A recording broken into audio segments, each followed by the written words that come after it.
আমরা ঘুমের মধ্যে নানা ধরনের স্বপ্ন দেখে থাকি, আর সেই স্বপ্নের অর্থও হয় ভিন্ন ভিন্ন।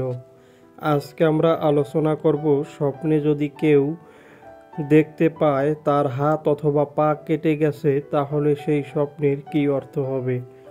আগেই বলে রাখি, স্বপ্নের অর্থ বয়স ও নারী পুরুষ ভেদে ভিন্ন ভিন্ন হতে পারে। কেউ যদি স্বপ্নে দেখেন হাত কেটে যেতে, তাহলে ওই ব্যক্তি কোনো কিছু পেতে পারে এমনটা বোঝায়। যদি কোনো ব্যক্তি স্বপ্নে দেখেন তার আঙুল কেটে গেছে, তাহলে ওই ব্যক্তির কোনো মনের ইচ্ছা পূরণ হবে এমনটা বোঝায়। যদি কোনো ব্যক্তি স্বপ্নে দেখেন পা কেটে যেতে, তাহলে ওই ব্যক্তির কোথাও কোনো ভ্রমণ হতে পারে।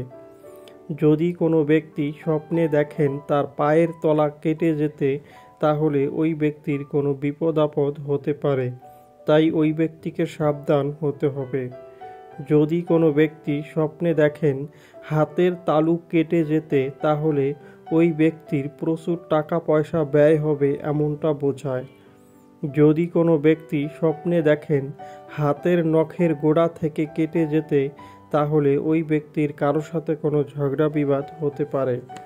যারা যারা আমাদের ভিডিওটি দেখেছেন তাদেরকে অসংখ্য ধন্যবাদ। সবার কাছে অনুরোধ থাকবে, আমাদের চ্যানেলে নতুন হলে আমাদের চ্যানেলটি সাবস্ক্রাইব করে আমাদের পাশে থাকার জন্য।